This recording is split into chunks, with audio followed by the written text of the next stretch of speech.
911, Lake County Sheriff. I think my garage is on fire. I just heard some noise and I opened the door and it's all black smoke. Você sabia que por trás de um simples nome pode estar uma das histórias mais misteriosas e enigmáticas dos últimos tempos? Ari Squire desapareceu de forma inesperada, deixando um rastro de perguntas e teorias. O que realmente aconteceu com ele? Em uma trama cheia de reviravoltas, segredos e pistas, o caso de Ari tem deixado até os investigadores mais experientes perplexos. Nesse vídeo, vamos explorar todos os detalhes dessa história, trazendo à tona informações que você nunca ouviu antes. E pode ter certeza que a verdade pode ser mais surpreendente do que você imagina.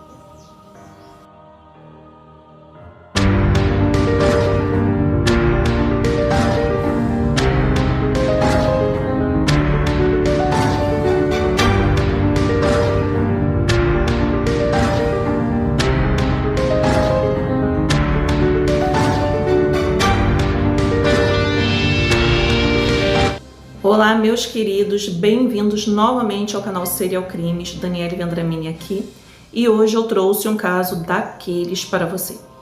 Você já ouviu falar do mistério por trás do desaparecimento de Ari Squire? Esse caso repleto de reviravoltas e pistas enigmáticas está intrigando a todos. O que realmente aconteceu com ele? Nesse vídeo nós vamos explorar cada detalhe desse crime misterioso, cheio de segredos e teorias que vão te deixar sem palavras. Fique com a gente até o final, porque a verdade sobre o desaparecimento de Ari Squire pode ser mais chocante do que você imagina. Mas antes, vai deixando aqui o seu like, se inscrevendo aqui no canal para mais vídeos como esse, e nós vamos ao caso. Tudo começou na manhã de sábado do dia 23 de fevereiro de 2008, quando Ari Squire, de 39 anos, estava saindo da sua cama. Sua esposa Denise ainda dormia, mas ela estava dormindo em um quarto separado. Durante a semana, Ari trabalhava como cofundador e sócio de uma pequena empresa de construção em Chicago. E aos finais de semana ele costumava descansar e se dedicar ao lazer, em especial a uma paixão que eram caminhões.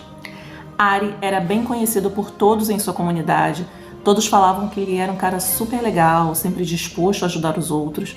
Até mesmo no grupo de amantes de caminhões que ele frequentava, se alguém tivesse problemas com seu caminhão, ele ajudava a consertar, organizava encontros para corridas e competições de tração, enfim, era mão para toda a obra. E naquela manhã não seria diferente. Após tomar seu café, Ari foi para a garagem trabalhar em seu caminhão. Denise e Ari estavam casados há 14 anos e não tinham filhos. Pareciam felizes, mas tinham vidas independentes, como dormir em quartos separados, cada um tinha seu grupo de amigos e costumavam sair sozinhos com eles. Enfim, pareciam respeitar a individualidade do outro. Ari trabalhava como empreiteiro, enquanto Denise era professora adjunta em uma universidade. Naquela manhã de sábado, ela acordou cerca de 2 horas depois que Ari saiu de casa. Ela havia saído na noite anterior com algumas amigas e chegou tarde, então acordou bem tarde e decidiu tomar o seu café, mas não se preocupou com o fato de Ari não estar em casa, até que, ao se aproximar da janela da cozinha, ela notou muita fumaça saindo da garagem. Denise ficou preocupada e ligou para Ari, mas ele não atendeu. Ela foi até a garagem e percebeu que a fumaça estava ficando mais espessa, então ela ligou para o 911 e os bombeiros chegaram em minutos. Denise disse aos bombeiros que estava preocupada porque Ari não atendia o telefone e poderia estar na garagem. Os bombeiros entraram e rapidamente apagaram o fogo. Era o caminhão de Ari que estava pegando fogo. Quando a fumaça se dissipou, eles viram algo trágico. 2 pernas saindo debaixo do caminhão. A parte superior do corpo estava completamente queimada, mas eles reconheceram Ari. Ele estava usando suas roupas e tinham encontrado sua carteira com a identificação. Ari parecia ter morrido fazendo o que amava, que era mexendo em seu caminhão. Então ele começou uma investigação para determinar o que havia acontecido. Parecia um acidente, ou seja, Ari estava trabalhando na parte inferior do caminhão, que estava levantado por um macaco hidráulico, e o caminhão escorregou do macaco e esmagou Ari. Ao cair, quebrou uma lâmpada que estava pendurada no capô aberto do caminhão, iniciando o fogo. A notícia da morte de Ari se espalhou rapidamente. Ele era bem conhecido na comunidade local e ainda mais na comunidade de caminhões. Denise não parecia tão devastada com a morte do marido. Ela não demonstrou muita emoção, mas a polícia pensou, bem, cada pessoa reage de uma forma diferente a algumas tragédias. Umas ficam em choque, outras riem, outras choram, enfim. Alguma hora a ficha dela iria cair, mas não caiu. Dias depois, em um memorial para a Ari, um restaurante italiano local com mais de 100 pessoas presentes, Denise parecia desinteressada, olhando para o relógio como se tivesse outro compromisso. O casamento de Denise e Ari não parecia envolver muitos sentimentos. Parecia mais uma parceria de negócios do que um casamento amoroso. Não havia fotos deles juntos na casa, apenas uma foto de Ari no dia do casamento. Depois do casamento, Ari se envolveu em grandes dívidas, pois antes de se associar à empresa de construção, ele era dono de uma empresa de cuidados domésticos que foi acusada de fraude no valor de 2 milhões de dólares. Ele estava passando por um processo judicial que o deixou extremamente endividado. Ele já havia pago 200 mil dólares e parecia que teria que pagar muito mais judicialmente. Ari estava em prisão domiciliar e sua empresa de construção estava falindo. Ele também estava endividado por causa de um condomínio que comprou na Flórida e que não estava gerando retorno. De acordo com Denise, tudo isso era culpa de Ari. A polícia perguntou a Denise se Ari tinha algum seguro de vida e ela disse que não sabia. Mas a polícia descobriu que havia um seguro de 5 milhões no nome dele e Denise era a única beneficiária. Sendo assim, se Ari morresse, Denise receberia todo aquele dinheiro, mas ainda assim toda a investigação apontava para um acidente.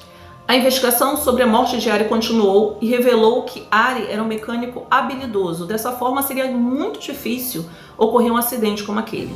A polícia notou coisas estranhas na cena, como por exemplo, não encontraram arranhões ou nenhum dano no carro. E se o caminhão tivesse escorregado, você esperaria pelo menos alguns arranhões ou algum dano, mas não havia. Ele não estava usando os estabilizadores do macaco com macaco hidráulico, também não havia energia na garagem. A polícia encontrou o disjuntor desligado naquele momento e ele geralmente desligava a energia da garagem quando não estava lá por razões de segurança, por causa dos equipamentos inflamáveis. Então, precisaria da luz estar acesa para iniciar aquele incêndio. As rodas dianteiras do caminhão haviam sido removidas, mas parecia que ele estava lá apenas trocando o filtro do óleo. Então, por que ele tiraria aquelas rodas? E seu corpo estava coberto de algum tipo de combustível que parecia ter incendiado seu corpo. Aquele combustível parecia ter sido derramado sobre ele e não ter vazado ali do caminhão. Assim, parecia bastante claro para a polícia que aquela ali era uma cena encenada e que Ari provavelmente estava morto antes do seu corpo ser colocado lá e ser incendiado. No mesmo dia, os investigadores descobririam sobre um outro acidente em uma parte da vizinhança que na época parecia não estar relacionado, mas que rapidamente se ligaria à morte de Ari Squire. Na manhã de sábado que Ari perdeu a vida, uma mulher estava preocupada com seu filho que estava desaparecido. Seu nome era Justin Newman, ele tinha 20 anos. Eram 3 da tarde e todos os dias nesse horário Justin buscava sua mãe Donna para levá-la ao trabalho. E sua mãe ficou muito preocupada, pois havia passado da hora e Justin simplesmente não atendia o telefone. Justin era um jovem divertido e um filho amoroso, muito trabalhador e dedicado. Naquela manhã de sábado, era seu primeiro dia em um novo emprego, um bico que ele havia conseguido na empresa de construção que ele trabalhava. Ele começaria por volta das 7 da manhã, mas disse à sua mãe que voltaria às 3 da tarde para poder levá-lo ao trabalho, mas ele não voltou. Então, onde Justin estava? Tudo o que sabiam era que Justin trabalhava em uma empresa varejista que se chamava Home Depot, que vendia produtos para casa e construção. Foi então que um dos clientes dessa loja ofereceu a Justin um trabalho nos fins de semana e nos seus dias de folga da loja, para ajudá-lo a ganhar um pouco mais de dinheiro. Justin, claro, aproveitou a oportunidade. O cara que estava oferecendo a ele o trabalho extra se chamava Ari Squire. Ari era um cliente muito frequente dessa Home Depot. Estava lá 4 ou 5 vezes por semana e nesse sábado eles fariam um trabalho juntos no Missouri. Donna sabia desse bico e resolveu ligar para a Home Depot para falar com o chefe de Justin, pois talvez ele pudesse conhecer esse tal de Ari. E ao falar com o chefe de Justin, recebeu a seguinte notícia: você não vai acreditar, Ari foi morto em um incêndio nesta manhã. No dia seguinte, eles receberam uma mensagem de texto de Justin dizendo: fui para o Missouri, ligo na semana que vem. O que soou estranho vindo de Justin. Foi então que eles denunciaram seu desaparecimento. Será que Justin estava envolvido no incêndio? Ele estaria mesmo no Missouri? Será que ele e Denise fizeram um plano para receber o seguro de vida de Ari e agora ele estava foragido? Enquanto isso, Denise estava tentando cremar o corpo de Ari, mas o médico legista se recusou a liberar o corpo porque ele deveria se certificar que era realmente Ari. O corpo estava com as roupas de Ari até as meias, tinha a carteira de Ari no bolso com a sua identificação, mas os registros dentários não correspondiam. Então, o examinador notou no histórico médico de Ari que dizia que ele havia quebrado o braço alguns anos antes. Então fizeram uma radiografia do braço de Ari e viram que nunca havia sido quebrado em sua vida. Como aquilo era possível? A polícia agora tinha uma ligação entre um morto, que possivelmente era Ari, e Justin, que estava desaparecido. Justin deveria aparecer em seu primeiro dia de trabalho na casa de Ari. Então, de repente, Ari estava morto. Mas será que aquele corpo era realmente de Ari? Então, os policiais foram até a Home Depot, onde Justin trabalhava, e Ari era um cliente também frequente, e começaram uma investigação. Lá, eles conheceram outro cliente que também tinha uma história estranha sobre Ari.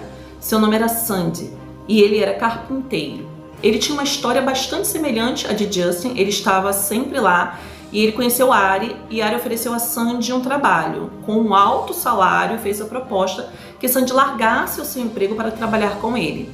Aquele salário fez com que Sandy aceitasse a proposta e fosse trabalhar para Ari. Ele recebeu um formulário de inscrição, mas não era um formulário normal, tipo último trabalho, experiências, educação e tal. No formulário, ele tinha que preencher coisas estranhas como cor dos olhos, tamanho do sapato, tamanho da cintura, piercings, tatuagens, quantas e onde estavam. Era mais como para o emprego de modelo, não era para um empreiteiro geral. O médico legista, que ainda não estava liberando o corpo, afirmava que aquele não era um corpo de um homem de 39 anos, e sim de um homem de 20 anos.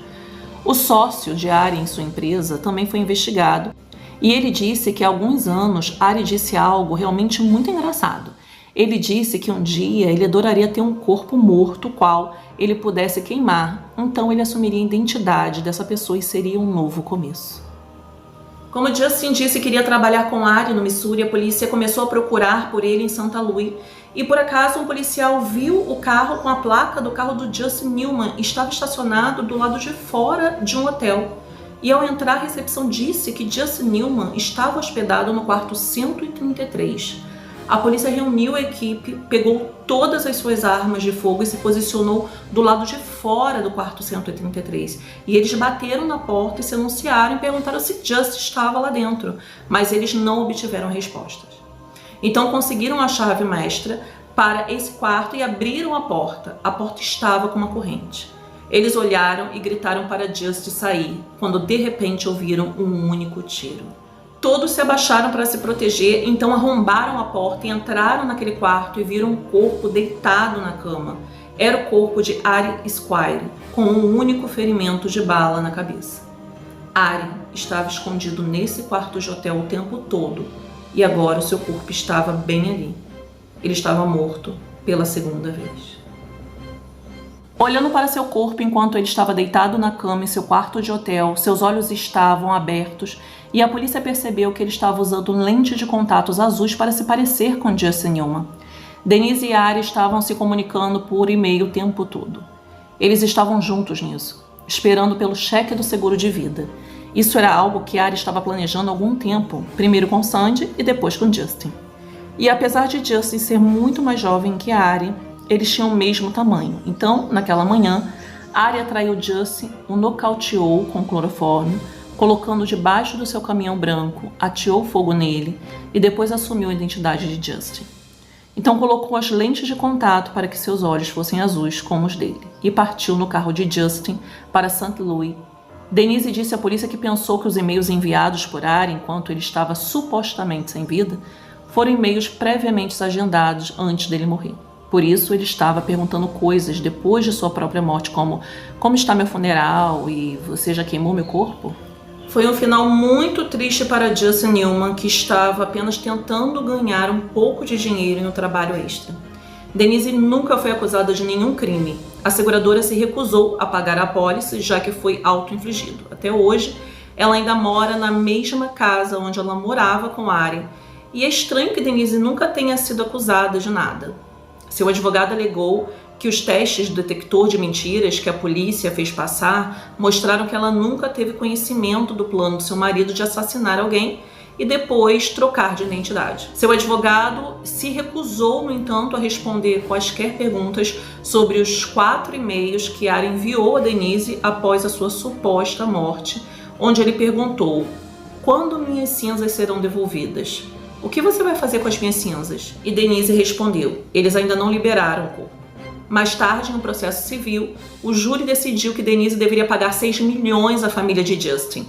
E assim, o caso de Ari Squire, que parece ter chegado ao fim, nos revela que as sombras da verdade ainda continuam a nos espreitar. O que parecia um plano perfeito de fraude e engano esconde camadas ainda mais profundas de mistério e traição. Deixe sua opinião sobre esse vídeo nos comentários e até a próxima. Claro que na próxima sexta. E lembre-se, a verdade pode estar mais perto do que imaginamos.